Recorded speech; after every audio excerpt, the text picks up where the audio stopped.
Hey everyone, hi, how's it going? My name is Audrey and we're playing The Sims 2 and we are bringing the drama today. That's right, we're in Veronaville. So if you don't know The Sims 2 at all, if you're a new player that saw the Legacy Edition drop and thought about checking it out, or if you just have never really played a Sims game and you've decided to see this, hi, hello, let me be your guide. If you're a returning player, welcome as well. I'm glad you're here. So let's talk about Veronaville for a little bit. This is a pre-made neighborhood that came with The Sims 2. It's one of the big three, Pleasant View, Strangetown, and Veronaville. And I feel like out of the three, it's kind of the more polarizing one. Pleasant View is, of course, iconic. It has characters that have spanned every 4 of the PC games, and it definitely has the most memorable pre-mades of the group. Strangetown is my personal fave. I'll just get that out of the way. And it is well known because it lives up to its name. It's so quirky. There's so much going on. There's so many different ways you could take all of these storylines for these characters and just make it as weird as possible. Veronaville is a little interesting. Now, you may recognize the name Verona as the town, the setting of Romeo and Juliet, and you would not be inaccurate. Veronaville is very much based off of the works of William Shakespeare. Now, why a Shakespeare-inspired town, you may ask? The reason is twofold. One is that one of the developers, Jonathan Knight, is a big Shakespeare aficionado. There's a picture of him actually in development for The Sims 2, playtesting one of the families, and he literally has a Shakespeare figurine on his desk. It's adorable. The other reason is this is an early 2000s game. This game came out in 2004, and modern adaptations of Shakespeare stories were really popping off then. You had She's the Man, which was based off of 12th Night, 10 Things I Hate About You, which is based off of Taming of the Shrew, and of course, Romeo and Juliet 1997, based off of, well, I'm sure you can guess which play. This is a Romeo and Juliet 97 safe space, by the way. That movie pops off severely, and I will hear nothing of the contrary. But we're not just playing Veronaville. I decided to switch it up a little bit and actually make a Megahood or Uberhood. To be honest, I'm not quite sure what the difference in terminology is, but essentially that is when you take a neighborhood and you merge it, you smush it together with other neighborhoods. I thought about going with another pre-made neighborhood, seeing how their storylines would interact, but I decided instead to really branch out and look for some custom neighborhoods. So this is one feature of The Sims 2 that if you come from later Sims expansions, you might not be so familiar with, but basically The Sims 2 gives you the ability to create an entire neighborhood from scratch, populate it with as many Sims as you'd like, decorate it however you like, edit the terrain with SimCity 4. It's phenomenal, and it is something that I really love about this game. So a couple of the neighborhoods I was looking at, I had it narrowed down to 2 that I thought really complemented Veronaville. The first of which is designed as a direct expansion of Veronaville, and this is called Berrybury. And this was created by Ocean's Motion on Tumblr, and it includes more Shakespearean-inspired characters, mainly the ones from Macbeth and Troilus and Cressida. I'll put a link to this neighborhood and their Tumblr in the description below. The second one I'm looking at is Europa by Capp, which is based off of a more, it's not directly tied to Shakespeare, but they do say you can definitely incorporate this very well with Veronaville. It fits very seamlessly as it has kind of this rural Italian theme to it. I also really like that Europa, from what I've seen, just reading off of initial family bios and doing my setup, seems to be very focused on familial expectations, which to me is a very big running theme of Veronaville as well, so I thought this would be kind of an interesting tie-in. I ended up picking both neighborhoods because after just doing a little bit of a tour of each of them, I was really charmed by both the builds. I think both Ocean's Motions and Capp, I've seen their work on Tumblr before. They are both fantastic builders, and I really enjoy that. It's something I really like in my Sims playthroughs, as well as I was just very charmed by all the characters and their stories. So that means we're going to be focusing on 3 different neighborhoods for this playthrough, which, help me, that is more than I have ever done in my life. So if you are a Megahood or Uberhood player, I would definitely love it if you wanted to let me know kind of how you do to manage it and avoid burnout as well, because I really want to keep this going as long as possible. I really love the Veronaville Sims, and I'm very charmed by the Europa and Berrybury Sims as well. And I think this will be a really fun mesh of the 2, and I hope to kind of continue this for a while. So Veronaville to me is honestly still the prettiest neighborhood in The Sims 2 of the group of them. I think Belladonna Cove is a close second, but Veronaville to me really shines through. I love the architecture of this neighborhood. We have this side, as we can see here, there's these kind of Tudor style housing We have the bigger manors over here where a lot of the playable characters live. And then there's also these very closely packed together townhouses on this side of the canal. And then if you are to cross the river, you'll actually be able to see I've added a few over here, but a very much more like a rural northern Italian inspired landscape. Also incredibly gorgeous as well. I will be fixing up a lot of these lots just because the foundation's there. She's beautiful, but definitely there's a little bit more we can do with each of them. So I'm excited to show that. I'm excited to get to work on lot renovations too, or just download already pre-made beautiful lot renovations, which I have done already with the community lots. And a couple of these houses over here, as I wanted to create kind of a more residential area for this part of the town. All right, so let's talk about the actual Sims of Veronaville. Veronaville has 3 major families. And you might be thinking, Audrey, weren't you just complaining about how many Sims are in this neighborhood? 3 families sounds like nothing. And oh boy. 3 families, but they each have 1 billion Sims in them too. These are some long-standing, rich in both fiscal sense and just a very rich history of these 3 kind of almost dynasty-like families. And if you are familiar with the plot of Romeo and Juliet, you probably know where this is going. 2 of them hate each other. They have been feuding for generations at this point and do not seem to be coming to an agreement, which for me is very fun. I love just seeing all these Sims just start beef with each other for no reason, but we'll get into that later. We actually do have storytelling photos for Veronaville. Let's pull that up really quickly. So this is what we are greeted to. You can see here there is a little bit of an actual literal schism dividing the town too, with Sims kind of on different sides. And in the middle we have, of course, our star-crossed couple, Romeo and Juliette. And if we read the bio, we get 2 houses alike in dignity. The Capps and the Montes have been feuding for years, but that hasn't stopped the younger generation from crossing boundaries and falling in love. Will their actions lead to ruin or bring the 2 families together? So very much hinting at the Romeo and Juliet plotline. You have, of course, the 2 feuding families and then 1 person from each of the families finding love with each other. The first family that gets a bio is the Monte family, which reads, Patrizio Monte never forgot Consort Capp's broken promise, but now his grandson Romeo has fallen for the Capp heiress. Will the elders live to see the 2 families united? And then, of course, in the middle, we got Romeo. He's thinking about kissing Juliette.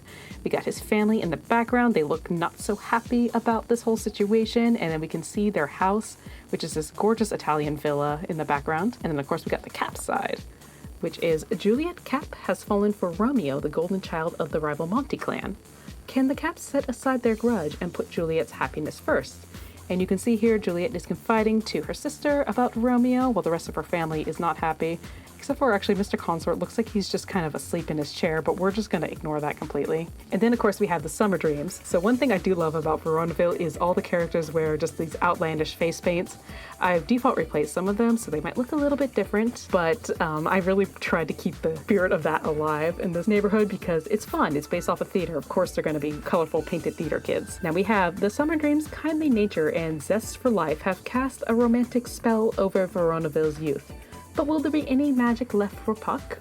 And this is, of course, Mr. Puck himself thinking about one of the other characters while his fairy parents are just up in the sky doing what they do. So, on top of those 3 families, we also have families that were in the family bin, but I've actually have moved them down. They are other Capps and Monte families that we'll be getting to in due time. I definitely was a fan of Veronaville as a kid. Like, I remember playing it a lot when I was younger, but since picking up The Sims 2 back in 2021, 2022, I hadn't really thought much about it. Until I read this interview recently from one of the Sims developers, Jonathan Knight, which talks about a little bit more about the lore of this town, and why he picked a Shakespeare-themed neighborhood was mainly because he was a big Shakespeare fan. But he also mentioned just a couple of facts about the town that I think kind of went over my head as a kid. Big one being this town's population skews very young. Most of the characters are teenagers, which makes sense because it's Romeo and Juliet, but the in-game reason for this is because all the adults have killed each other in this feud. And kind of with that knowledge, I just have always wanted to kind of return to Veronaville and really just kind of ramp that up. Now that I know this is a neighborhood where it's not just that these characters are getting into fights on community lots, these characters are trying to murder each other. To me, that is a really interesting plot hook. And that's something I think I kind of want to incorporate in this game. So I'm doing a couple of things. I've downloaded a mod for some kind of more deadlier mods. One is specifically featuring Sims having the ability to poison each other. Another other thing I'm doing is what's called death rolls, which is every time two Sims get into a fight, I'm going to take a d20 and I can use I'll use that d20 to determine if a fight breaks out, will the winner actually like kill the loser. So I think that's going to make things interesting. That's definitely going to help curb the population since we're playing with a lot of Sims. It won't get too out of hand, thankfully. But yeah, that's going to be an interesting twist I'm bringing to the neighborhood. So excited to see how that plays out. My one rule is I'm not going to have that happen in these introductory rounds, especially since I know that some fights will just inevitably break out due to the scripted scenarios in this game. So I don't want to immediately lose some characters that I would otherwise form an attachment to. But you know, after that, the gloves are off. But that is kind of the main conflict I want to explore in Veronaville, and certainly one that I think would apply to the other sub-neighborhoods. But yes, anyway, with that aside, let's dive into our first household. So the Prima Guide has a recommended play order, and they say that you should start actually with the Capp family over here on this hill. They reside at Capp Manor, fittingly enough, and you can see they're pretty well off. And of course they have the bio from before. And like I mentioned about a lot of the adults being dead in this neighborhood, is that you're going to find a lot of orphans. So here we actually have 3 of the Capp children living with their grandpa at this point. I will say, I think overall I'm Team Monty in this Capp-Monty feud, partially because they're kind of more of the underdogs, but these 3 Capp kids kind of have my heart at this point. Since my last playthrough, all 3 of them have really grown on me, and they are, just full disclosure, some of my favorites to play, so very excited to get into their story. Alrighty, so it's Saturday evening, and we're at the Capp Manor, and it's cute. While I was doing setup, these 2 just started flirting autonomously. This is, of course, our Juliette and Romeo. And I'm not sure if I should start with introducing Juliette, since she is kind of the star player of this household, or if I should just go down the roster. I think probably it's smarter to start with the head of the household and just kind of work my way down. That way that we can kind of get the full context to what this entire Capp family is about. So let's take a look at Mr. Consort Capp.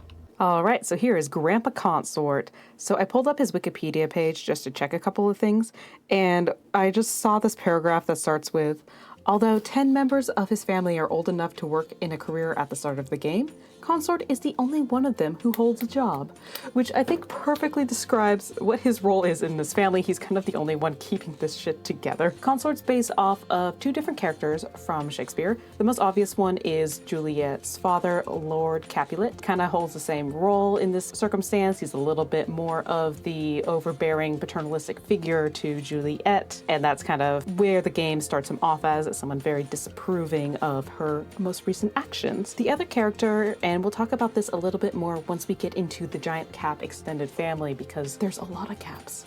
This family does not know anything about birth control. They breed like rabbits. More specifically, they breed like people who know that they are probably destined to die young in some unfortunate feud. So I get it. I get why there's so many Capps, but oh my god, we gotta put a cap on these Capps. But that aside, he also is a stand-in, or his other Shakespearean counterpart is the character King Lear from the play of the same name.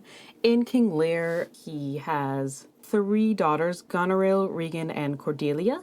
And all 3 of them are kind of vying for his inheritance. Goneril and Regan kind of suck up to him a little bit more and then ultimately betray him at the end. Cordelia is more honest in her affections, but because she does not really show this flattery, gets rejected by Lear at first, and it becomes a whole sequence of tragedy and misunderstanding. Everyone dies horribly, you know, like a good Shakespearean tragedy. I have noticed that the Capps seem to be named more after characters from tragedies, and the Montys seem to be named after characters from more comedies, which kind of makes sense too with their general stereotypical family demeanors. As you can see here, he's kind of a grumpy guy, got a very pronounced frown, got a very gaunt kind of features. I do like the kind of physical differences between the Capps and the Montys that The Sims has kind of incorporated. The Capps are very like gaunt, very austere, do not really seem like people you really want to hang with. They're also definitely associated with the color red. You can see a lot of this with this god-awful star-spangled carpet, these red stairs, and then of course I put him in this nice little red suit jacket that I thought fit him. The Montys, on the other hand, are kind of more associated with blue. I'm kind of going off their house colors in actual Romeo and Juliet. But back on topic, Consort Capp. He is an elder, but he's still pretty young for an elder. He is a fortune sim, so a little capitalist. He loves making money. He loves doing business things. That's kind of the main motif of the Capp family, is they have this kind of unspecified family business, and we'll get a little more into that. He's So Sims in Sims 2 have a lifetime want, and his is one of my custom ones. It's reach career top and have 3 children on high levels, which is perfect for him because he has exactly 3 living children at this point, and he is, I believe, he is the CEO of this Capp family business. He needs a lot of skills to progress, but he's doing pretty well. He's got high charisma, high logic, and high creativity, and they need some family friends. The Capps need to go out and make friends for sure. As for his relationship, one, this family is huge, but he seems to really kind of play favorites a little bit. He likes his grandson Tybalt. I don't know if it's because Tybalt's the oldest or because Tybalt's kind of a suck-up. He also likes his daughter Goneril a lot, who is also maybe kind of a suck-up. He's friends with Oberon and Titania. Well, he does not seem to have good chemistry with Titania, which is kind of unfortunate because my last time I played Veronaville, these two actually had an affair, but it doesn't seem like this is going to be the case this time around. And you can see he's got a lot of family flags on a lot of people, and of course, he hates the Monties, especially Patrizio and Isabella.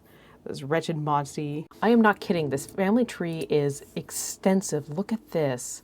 My God, these people... But let's get to the extensive Capp family tree.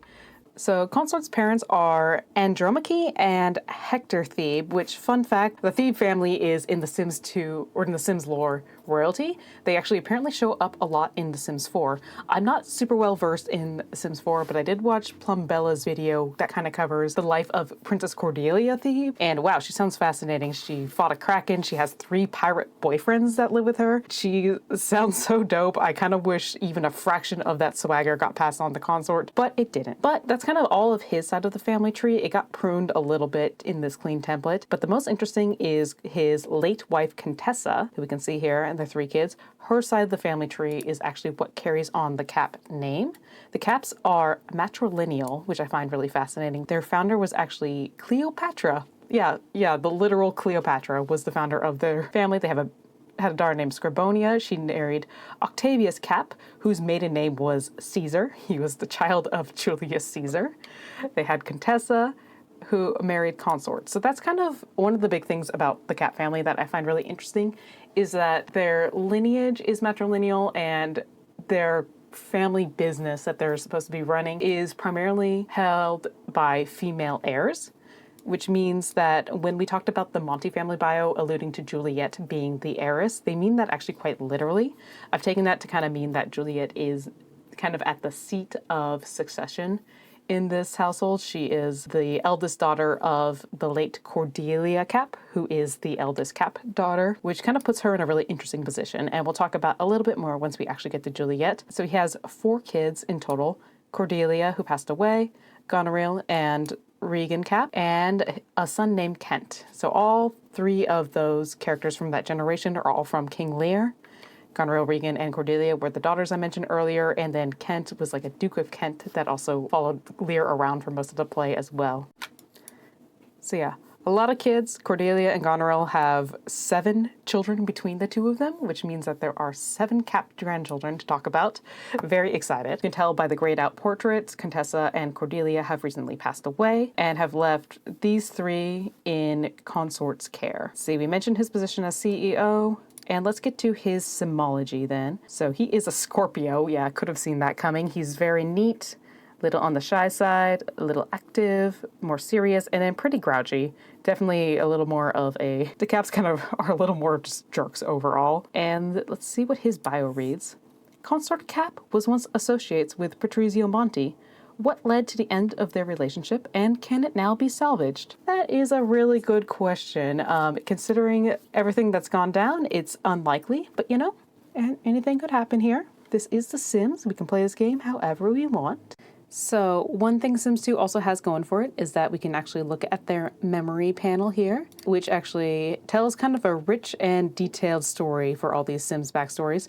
And spoiler alert, since Consort is old, he has a lot of memories. So I'll try to breeze through this as fast as I possibly can while still trying to paint the full picture here. As a kid, he learned to talk and walk and was potty trained by his parents. That's kind of an indicator in The Sims that a toddler will have a good upbringing, is if they learn all 3 of these necessary skills. Grew up well, got into private school. The Capps very much seem to value their education and seem to be, like I said, a little posh, a little well off. So they definitely like to send all their kids off to private school. Learned to study from his mom, then met Patrizio Monti and became best friends with him. So they were actually childhood friends before everything kind of went south. Got an A+, grew up, then met Contessa, his future wife, became best friends with Contessa, which meant he had both Patrizio and Contessa as his best friends, and then had his very first kiss with Contessa, and then almost as a consequence seemed to have lost Patrizio as a best friend. I believe these two are meant to be correlated, and that possibly the catalyst for this entire feud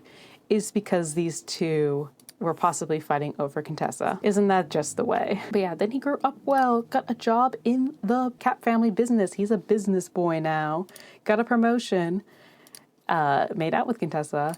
Also at this time became enemies with Patrizio. Now there is a part of me that thinks since he's already kind of involved with Contessa at this point, that possibly his hiring was possibly a nepotism hire, that he was kind of involved in the Capp business because he was literally dating their heiress.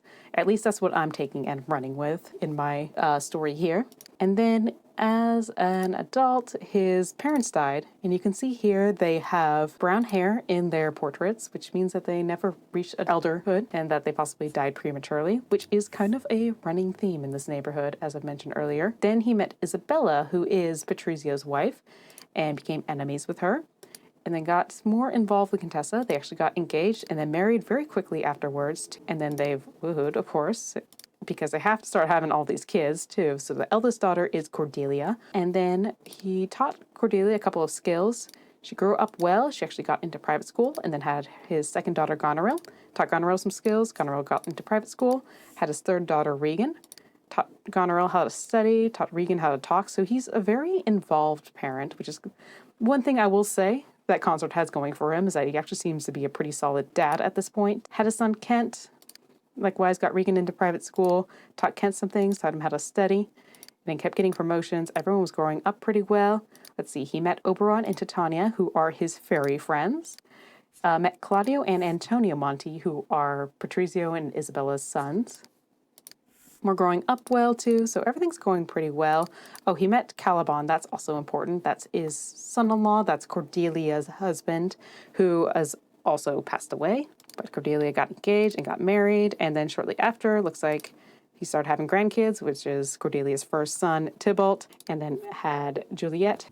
So yeah, a lot of grandkids going well, a lot of kids getting engaged. The only thing that's really standing out in this period is that Tybalt seems to be growing up badly all the time. They don't really give a reason for that, but it seems like he's just kind of having a rough go with things. And then after his grandkids, Desdemona and Hal were born and grew up, Cordelia and Caliban passed away. And one fun fact is that their graves are actually on this lot, which means we can actually see their ghosts. And because of that, we know that they have passed away due to fire. So it's possible it could have been an accident. Sims are very flammable in this game, but also just kind of based off of everything we know and kind of what's been confirmed to us, it's possible we can add arson to the Monty's tab, which is, again, why he is not a big fan of them. In fact, right after they died, he actually became enemies with some of the elder Montys, and he met Romeo. Hermia grew up badly as well, probably because her parents had literally just died, and then met a couple more people, met his youngest grandchild, who is Ariel Capp, and then very recently, Contessa died. And it's possible that Contessa is probably the only sim that has so far made it to the end of her natural lifespan, as opposed to the others who seem to have died prematurely for unknown purposes. But good for her. But that does mean that Contessa, who was formerly kind of running the business side of the Capp Empire, has recently passed away and maybe has left a little bit of a power vacuum as the heiress Juliette is kind of coming into age. One last thing is I have started using the Sims 3 traits converted into Sims 2. Right now they're just cosmetic, but I'm hoping to get some mods that kind of use them to actually influence how Sims behave. But for all the Veronaville Sims, I gave them some. For the other two neighborhoods, I've decided to hold off until I get a feel of what the characters are like first. But for Veronaville Sims, I can either draw off of their actual Shakespearean characterizations, how they've kind of presented themselves in my games. I've also have a trait randomizer, which kind of assigns them stuff either based off their personalities or just completely at random, depending on how I feel. Or a lot of these Sims have shown up in Sims 3, so I kind of use that as a basis for their Sims 2 characterization. So Consort is one of those characters. He was deemed like a coward in Sims 3, which I thought was funny, so I kept in. I think he also had frugal, but I also gave him proper, ambitious, and workaholic. Like I said, he's a business guy. He definitely values hard work and capitalism and all those things. Anyway, let's move on to the rest of the family. All right, so I decided to actually start with our main girl here, Juliette. Let me unpause her so we can get away from Romeo's freakishly tiny wrist here. Oh, look at them. Alrighty, so this is Juliette Capp. So as I mentioned before, I mean, I don't think her fictional equivalent needs any introduction, but obviously she is the second half of Romeo and Juliet. She is the daughter of the Capulet family who has, as we can see very evidently, has fallen in love with her rival families, Romeo Montague. So Juliet is a family sim, which actually fits this iteration of her pretty well because we'll explain a little bit more about her, but she's basically kind of torn at this point between her feelings for Romeo and kind of duty to the Capp family overall. One thing about family sims is they are very committed and monogamous for the most part. There are some exceptions now and then. But you can see here, Juliet, one of her big wants is she wants to make things official with Romeo. She also wants to sneak out with him, which I've locked as well. That also fits very well with her character. She also wants a puppy, which is kind of cute. Juliet's relationships, right now she has a crush on Romeo, although they're also best friends. She's also best friends with her sister Hermia, which is really cute. She actually does not get on so well with her grandpa. They're at a positive relationship, but this shows that it used to be a lot higher, and even more so for her older brother Tybalt, who she is kind of dislikes at this point, although once again they had a high lifetime relationship, which kind of indicates that things went sour for them pretty recently, probably tied to her starting to see Romeo, as Tybalt and Romeo do not get along, very famously. She's also best friends with her cousin Miranda, which is adorable, and gets along pretty well with everybody else, except for Romeo's family. She does not like Romeo's brother, Mercutio, although interestingly, they do have like a bolt of chemistry, which is kind of funny.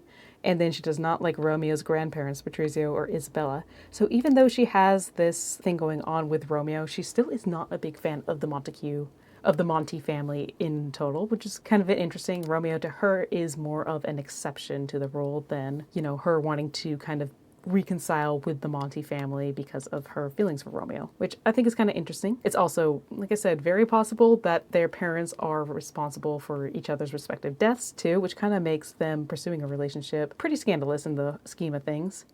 Juliet is a private school student. As I mentioned earlier, all the Capps go to private school. She is an A student as well, and she has a couple of charisma points. Juliet is pretty, like I said, pretty much like the model daughter in many ways, except for, this whole situation, which kind of aligns with her possibly being primed to be the heiress of this Capp enterprise. Her simology, she is a Cancer. She's actually a little on the sloppy side, kind of outgoing, fairly lazy, which is interesting, fairly playful, and then notably not particularly nice. She's actually leans more to the grouchy side than the nice side of things, which is interesting. Juliet in this iteration definitely has a little bit of a bite to her, which I kind of appreciate. And we have her bio here, which says, Juliet loves her family and wants to please them, but her feelings for Romeo are undeniable. Can she make her family proud and make herself happy as well? Which kind of ties back to this family's bio in general. Is Juliet kind of having to decide where does she want to fall in the scheme of things too? Will she kind of pursue this relationship with Romeo against her family's wishes, or will she decide what's best for her? A lot of interesting things to uncover.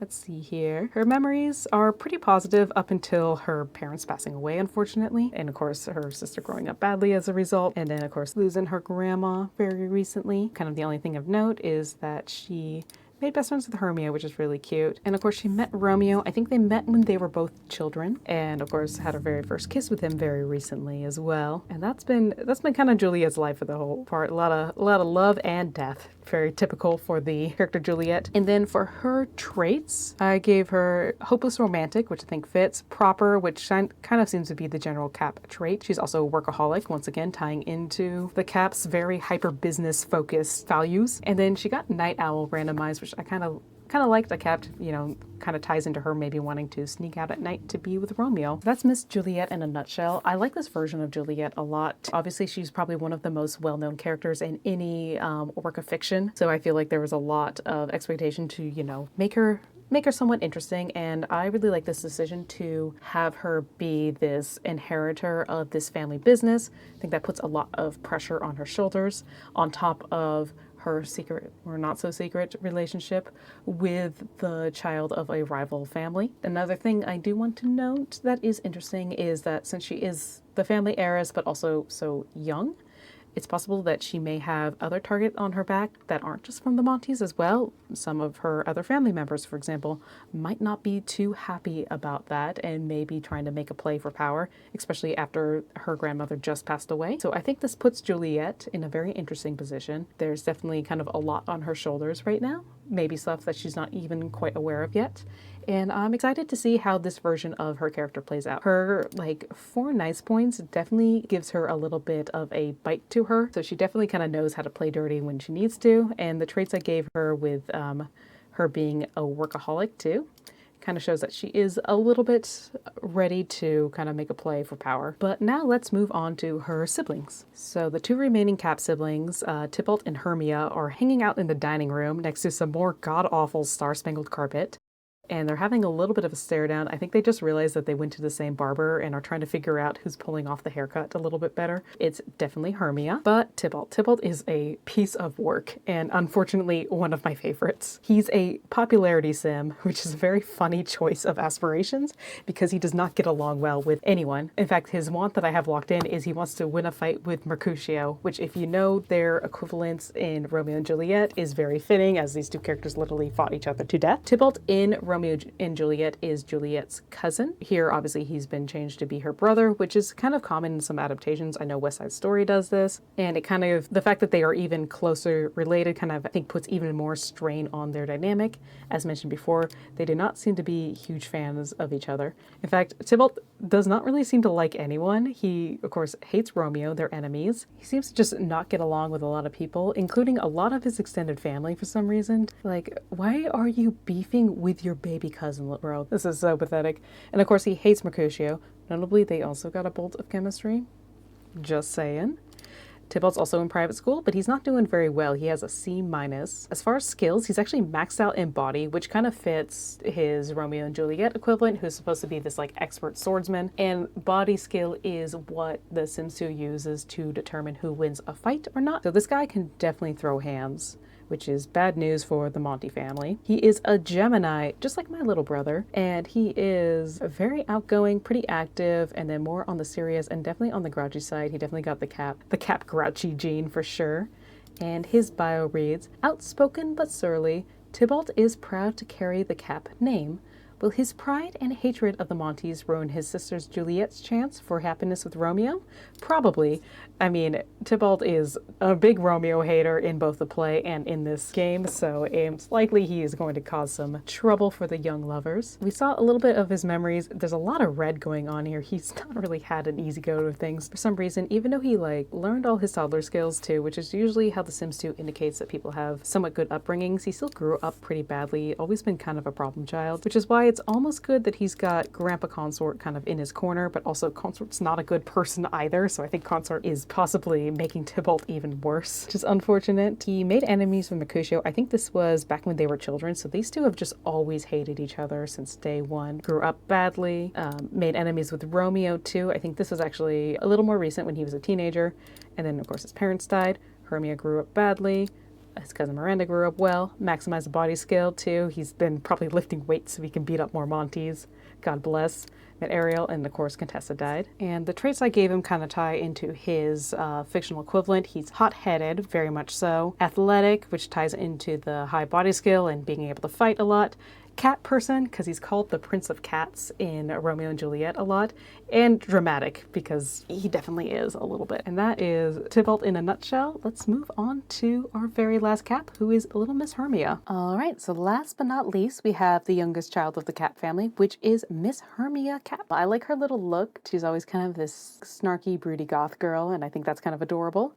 Hermia is from A Midsummer's Night's Dream. She's one of the three kind of interweaving plots of that play. Hermia in A Midsummer's Night's Dream is the center of this like love quadrangle. She has two different people interested in her, but she's only really cares for one of them. And then thanks to some fairy interference, that whole dynamic gets flipped on its head and she is instead trying to pursue this man that has no interest in her. So it's a funny little romantic comedy of errors too. I like that Hermia is, I think, the only Capp that gets her name from a comedy instead of a tragedy.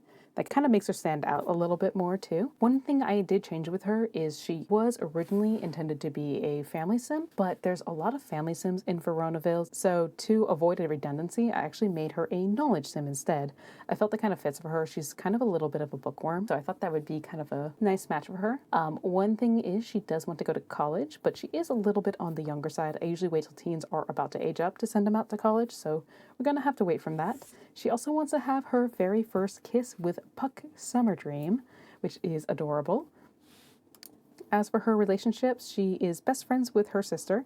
She actually seems to like Tybalt pretty well, and she likes Romeo. She actually doesn't hate a lot of people, which is nice. She, of course, has a crush on her best friend, Puck.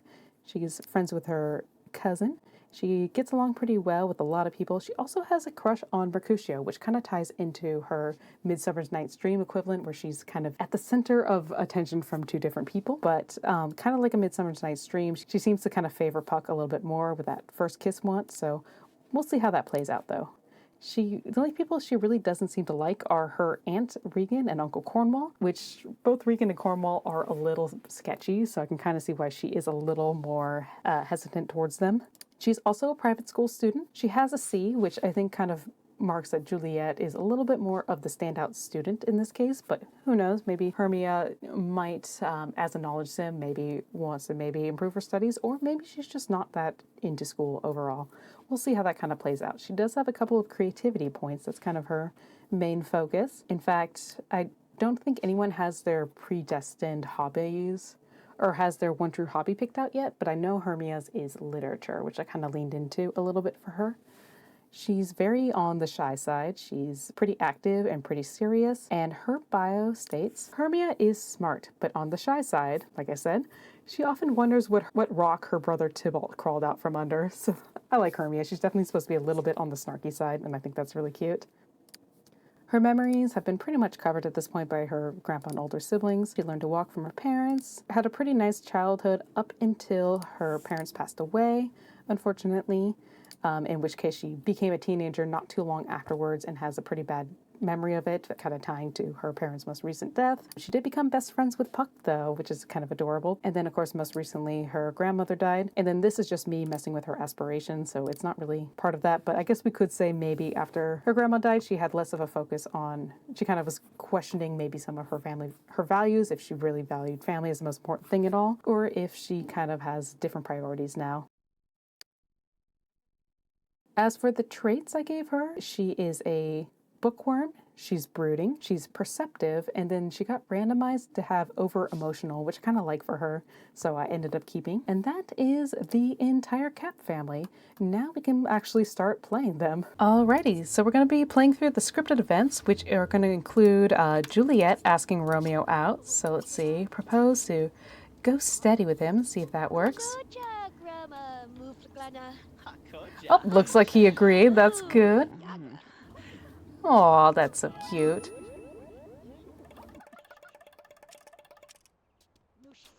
One thing I wanted to point out is the background of their hearts.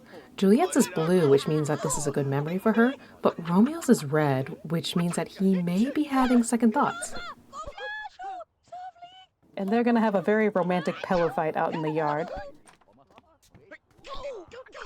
And sure enough, here comes Tybalt to, start a fight with Romeo. So technically at this point in the scripted events, Consort would be coming out and telling Romeo off and kicking him off the property. But it looks like now he's outsourced that to his grandson. Let's see what happens when we stop the pillow fight.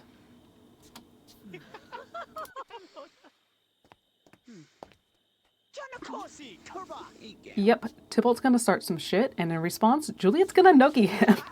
This is why I like Juliette. Her brother attacks her boyfriend, and she just bullies him right back. Atta girl. Why don't we have Consort kind of come up and see what the kids are up to? Or he can be painting his... Hold on, I actually want to see what he's painting. What do we got, Consort, while your kids are out here throwing hands with each other? Okay, well, look at Juliette's at least trying to keep the peace. I do respect that. She's telling a very funny joke about soda and ice cream sundaes. So that's something, at least. Well, Hermia is also coming over, but she wants to play redheads, and that's nice. Oh no, Romeo is... Oh no, the girls are fighting. Alright, I'm gonna have Consort come out here and maybe just kick Romeo off a lot, because this doesn't seem to be going well. Yep, they are back to being enemies again, but that's okay. Look at Juliette. She's so cute. And these two are going to show affection by hitting each other as it goes. Consort, you're gonna deal with this? You got a Monty on your property. Let's take care of the situation. Let's get him out of here too. He's starting problems. He's dating one of your grandchildren's. I do like Tybalt immediately also just kind of standing here trying to punch him as it goes. Okay, we've accomplished nothing here. The girlies are in the way. There we go. We're kicking them off now. Yeah, Tybalt looks furious about this too. What are they gonna do? Oh, he's gonna noogie her back. Consort, do you want to do anything about your grandchildren bullying each other? No? Okay. And here he goes, he's trying to gossip about probably Romeo, and she's having none of it, and oh my god, he just shoved her! Oh my god, these Capps are such a rough bunch. This family is a little on the dysfunctional side. Oh, Juliette, I'm so happy I tried the games activity. Oh yeah, that's right, we got gamer girl Juliette over here. I forgot that's actually her, like, one destined hobby. Which, yep, we can see here. Oh, and Hermio's also giving her a noogie. This seems to be how the Capps like to show affection. You know, whatever works. Don't give me that look, I can't help you. Once everybody else has gone to sleep, what I'm going to try to do is have Juliette sneak out with Romeo. We can use the phone here, but I think you have to wait till a little bit later tonight to call. And let's see what these two are gossiping about. They're talking about their Uncle Cornwall, who Hermia does not like. And Juliette looks a little scandalized by the whole event, too. Now they're going to be telling some jokes about how much they hate space. All right, what are the boys up to? Anything interesting? Oh, Tybalt is checking himself out in the mirror. Okay, what about Consort? Consort is cleaning the tub. Wow, riveting stuff. And now we're talking about dead Monties. Oh, you two are horrible. What about Hermia? What do you want to do? Jump on the couch? I'm thinking almost we should have them try to work on their wants. Hermia wants a cleaning skill point. I think that can be achieved. We just need a bookshelf, which we don't have in this house. This is sad. This is why these kids are as dysfunctional as they are. There's like nothing to do in this house, ever, besides just get into fights with each other. Is this what rich people get up to? They got nothing else going on, so all they do is stand in their big empty houses and punch each other? Oh, okay, we are punching each other some more.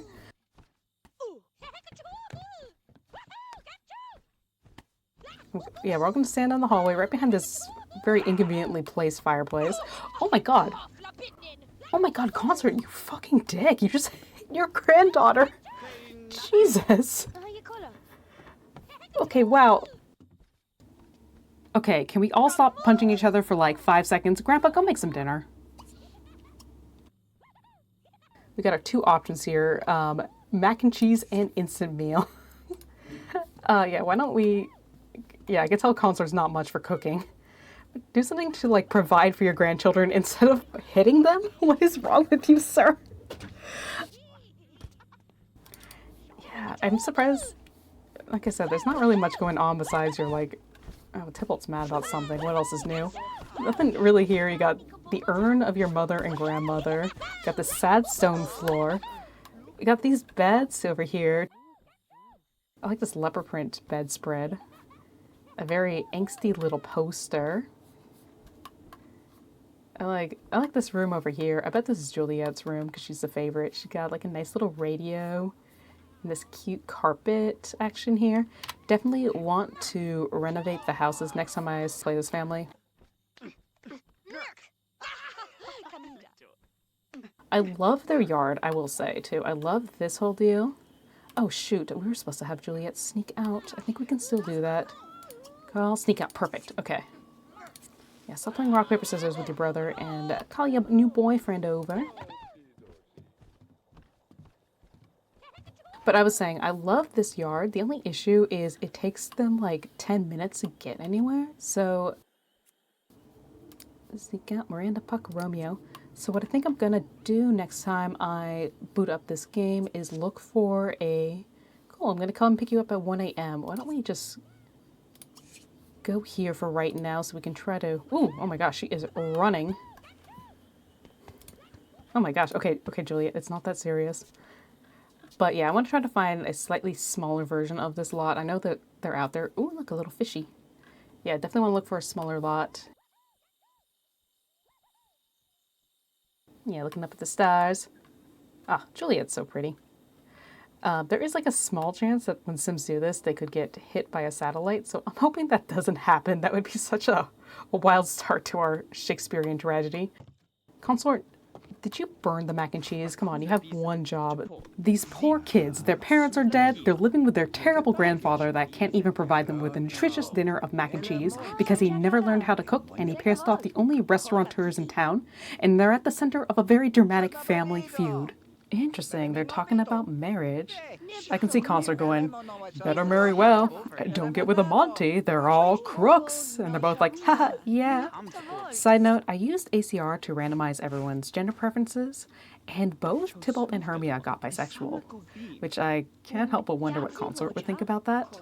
Okay, I missed it, but looks like Juliette has snuck out. Good for her. I'll try to keep an eye on when she comes back. I'm gonna try to send everybody to bed too. Oh, I forgot, Consort actually has his bedroom down here, right by all the urns. I like this little fireplace and painting kind of situation, and these very sad stone walls too. The Capp Manor is something else. Not really sure what to make of it. Alright, we're gonna be listening to music at 2 a.m. As Hermia just kind of talks to herself about making friends. Oh, girly. Oh, girly. Oh, very excited I tried the music and dance activity. That was a lot of fun. Oh, Dybalt's got a song in his heart, it seems. Oh my god. Every time I cut to this guy, he's doing something embarrassing. Anyway, we should try to work on their skills too. Why don't we actually... So I got these macros to make like micromanaging a bunch of Sims a little bit easier. And he does want a friend. And I think he and Hermia are... Well, I thought they were close. I think they kind of got into a little bit of an argument when I wasn't looking at them. But I think it'd be kind of cute if these two actually got along. Oh, okay, yeah, let's put the bowl on the floor. So we can talk about a possible peace. There we go, that's good. That's good, let's get some peace in our heart. All right, it is 4 a.m. Oh my gosh, that is a cop. Oh. Oh god, she has been picked up by a very bald cop. Uh-oh. It's okay, she's rich. They're not gonna hurt her. Juliette! Oh, this is not supposed to happen. Look at her, she's so sad. Oh my god, she got busted. Hold on, I want to see this play out. I don't think I've ever really seen this happen before. I didn't even realize this town even had cops. Why are you out harassing teenagers instead of solving their parents' murder? What's he gonna do? Juliette, we gotta run. You gotta make a run for it. You gotta eat the burnt mac and cheese. Just pretend nothing happened too. He's coming up to the door. He's coming in the house. Oh my god, where's a warrant? Juliette was out way past her bedtime. It's dangerous to let kids do this. Oh, thank god, Consort's asleep. Hopefully... Our cop's got some fun ears. This is a very, like... This is a very, like, Veronaville cop, too. He's got, like, the nice elf ears. It's funny. Can you go? Can you go? Are you supposed to... If I have... Oh. Oh my god, Juliette, no! She got caught, and that's no good because Consort's gonna find out.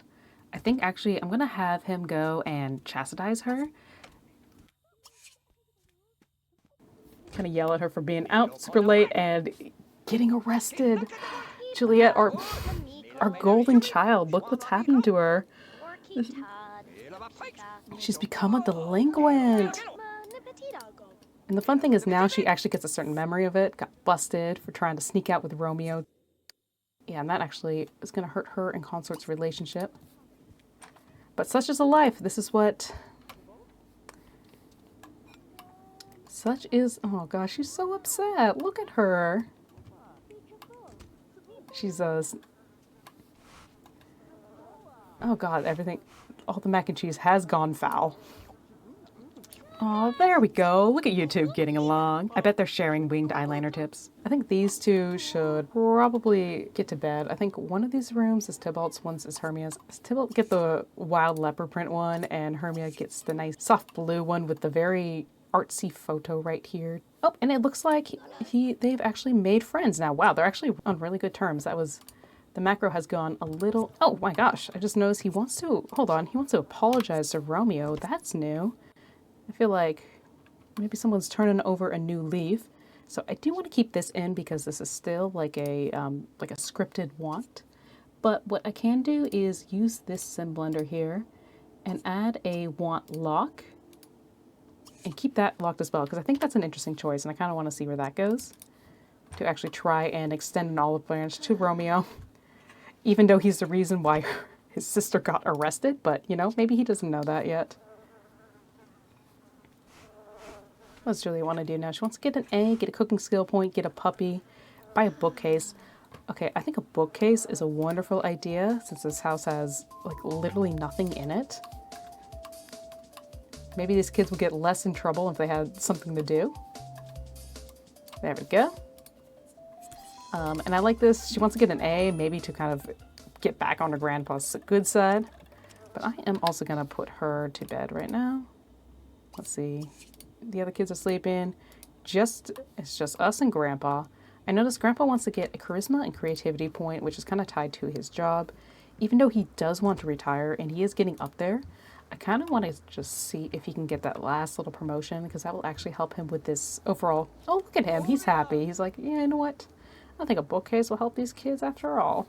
Now he's going to go, he's writing in his diary. What are we talking about? Oh my gosh, he's talking about how much he hates. So this is Hero Monty. She's one of the Monty members. She's actually dead. I think she is a casualty of the Capp Monty feud. I wonder if Consort is confessing to something. He's thinking about a TV. So it's Hero's dead, a TV, a gnome. How did you kill Hero Monty, Consort? How did you do it? I will get to the bottom of this. It involved a TV, a gnome, an electrical shock, perhaps. Hero, I believe we don't have a ghost of, so we actually don't know how she died. But we'll figure this out. We will get to the bottom of this somehow. I know you did it, Consort. I know you guys have been picking each other off one by one. And that's where we're going to end this family for today. Thanks for, oh my gosh, wait, hold on. That's another one. That's Olivia Monty. That is another dead Monty. He's just thinking about this. Oh, Consort, what do you know? Dun, dun, dun. But yeah, I'm going to leave this family here. Next episode, we'll take a look at the Montys and see Romeo's side of things. Thank you all for watching, and I'll see you on the other side of the canal.